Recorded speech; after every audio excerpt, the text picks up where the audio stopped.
जब कॉलेज के बारे में पढ़ेंगे। ठीक है, देखिए प्रेसिडेंट की बात करें तो प्रेसिडेंट क्या होते हैं, एक तरह से आपके फर्स्ट सिटीजन होते हैं, first citizen of the country. ठीक है, first citizen of the country होते हैं।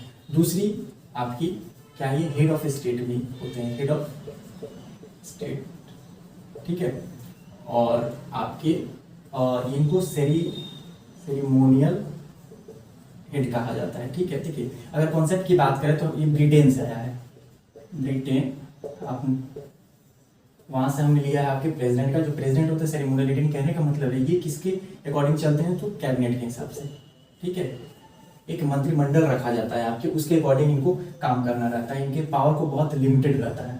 ठीक है, तो अब अगर एलिजिबिलिटी की बात करें, एलिजिबिलिटी प्लस क्वालिफिकेशन की, तो क्या होता है, देखिए सबसे पहले आपका एज होना चाहिए 35 ईयर्स आपका एज होना चाहिए।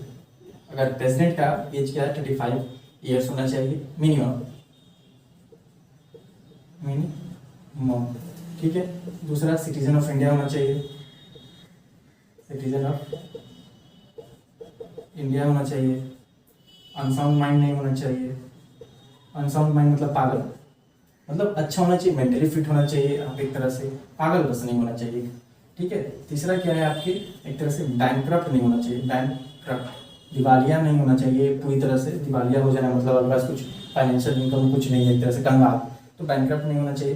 तीसरा आपका क्या होता है, अनसाउंड माइंड हो गया, बैंकक्रप्ट हो गया एक तरह से। हाँ, एक और आता है क्राइटेरिया आपके एक तरह से कि लोकसभा जो है ना, लोकसभा को भी जो क्राइटेरिया है उसको क्वालिफाई करना चाहिए जो कैंडिडेट होंगे। देखिए लोकसभा का भी क्राइटेरिया क्या होता है, 25 ईयर्स होता है उसका एज, तो उसको तो क्वालिफाई कर ही लेंगे उसकी एज को। उसमें भी रहता है कि अनसाउंड माइंड नहीं होना चाहिए, बैंकक्रप्ट नहीं होना चाहिए, ऑफिस ऑफ प्रॉफिट नहीं होना चाहिए, ऑफिस ऑफ प्रॉफिट। तो बेसिक बात है जो हमने क्लास 8 में भी पढ़ा है। अगर क्लास 8 आप पढ़े होंगे तो इतना चीजें आप पढ़े होंगे, कुछ citizen of India, unsound mind, bankrupt, office of profit नहीं होना चाहिए। ऑफिस ऑफ प्रॉफिट कहने का मतलब ये होता है कि आप कहीं और से भी क्या करें, आप प्रॉफिट जनरेट ना करें।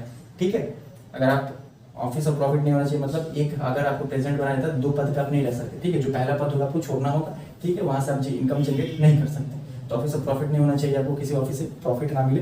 तो ये सब चीजें हैं बेसिक्स। अब इंपॉर्टेंट वाली बात क्या है सर वो बताइए। देखिए अगर बात करें प्रेसिडेंट, क्वेश्चन हमारे सामने आता है कि सर प्रेसिडेंट जो होते हैं मतलब कैसे उनका नॉमिनेशन होता है, कैसे वो खड़े होते हैं, एक तरह से क्या हम खड़े हो सकते हैं आपका। तो देखिए इसमें क्या होता है आपका कि जो 50 प्रपोजर प्लस 50 सेकेंडर्स होते हैं, यानी प्रस्तावक वर्ग प्लस अनुमोदक।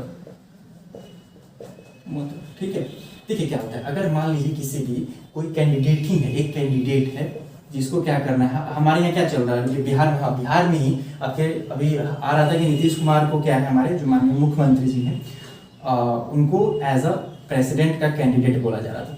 तो प्रेसिडेंट का कैंडिडेट करने के लिए कोई भी जाके नामांकन कर देगा नहीं, कहने का मतलब है आपको 100 सपोर्ट होना चाहिए। प्रपोजल मतलब एक क्या है आपका कि जो प्रस्तावक करें, ऐसे 50 लोग जो क्या करें रिटर्न में लिख के दें नहीं नीतीश कुमार अच्छे हैं, इनको प्रेसिडेंट बनाया जाए, इनको खड़ा कराया जाए।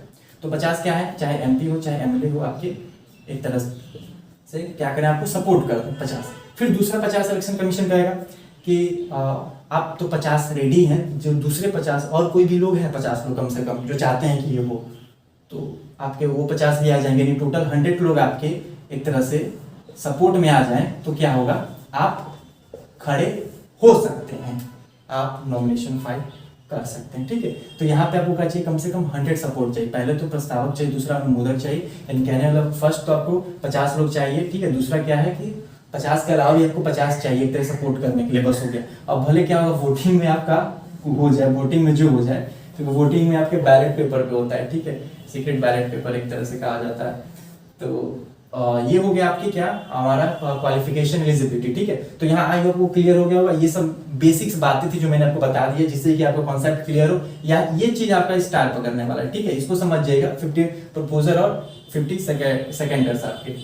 ठीक है, पहले ये नहीं था, बाद में इसको लाया गया आपके एक तरह से। आपके 1970 अडॉप्ट कब किए गए ये भी बता देते हैं आपको। अडॉप्टेड इन आपके 1974 कब किया गया, 1974 याद रखिएगा। ठीक है, पहले ये चीजें नहीं थी आपके, क्योंकि ये करने का बेसिक रीजन ये था कि कैंडिडेट कम से कम हो, ठीक है। अब देखिए हमारे यहाँ क्या होता है, गांव घर में मुखिया का चुनाव हो या चाहे आपके जो एमएलए का होता है चुनाव, उस समय क्या होता है बहुत सारे कैंडिडेट आ जाते हैं, A B C D E F जी।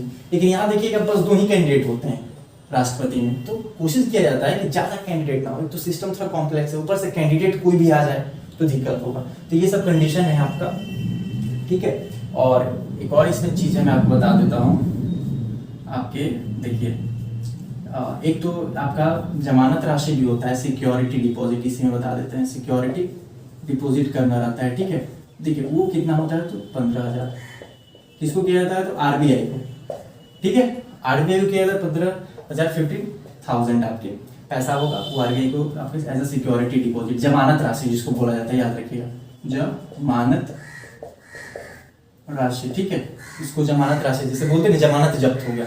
और इसमें भी एक और कंडीशन रहता है आपके कि कम से कम आपका टोटल का 1/6 आप वोट लाइए, नहीं लेगा तो आपका जमानत जब्त हो जाएगा, कहते नहीं। तो एक कंडीशन रह गया, सिक्योरिटी मनी आपको 15,000 जमा करना पड़ता है आपके राष्ट्रपति को, आरबीआई को। फिर आपको 1/6 वोट नहीं लाएंगे, इतना हो ही जाता है, जमानत नहीं जब्त होता है बेसिकली, क्योंकि इतना हो जाता है टोटल वोट में कम से कम 1/6 वोट आप ला दीजिएगा तो जमानत आपका जब्त नहीं होगा। तो आई होप आपको क्लियर हो गया होगा। अब बढ़ते हैं हम, ये है कि सवाल आता है कि सर क्या खुद राष्ट्रपति जाकर नॉमिनेशन कर सकते हैं, तो हाँ बिल्कुल वो भी कर सकते हैं, और जो उनको चाहते हैं आपकी, अगर कोई पार्टी चाहता है तो खुद उनका नॉमिनेशन फाइल कर देता है कि हाँ ये करेंगे। तो यहाँ पे आप क्लियर रहिएगा कि हाँ आपके जो कैंडिडेट है वो भी कर सकते हैं, नहीं तो जो सपोर्टर्स है, जो पार्टी है चाहता है कि नहीं हम इनको बनाए राष्ट्रपति, तो वो जाकर उनका नॉमिनेशन फाइल कर सकता है, ठीक है। दोनों कंडीशन याद रखिए।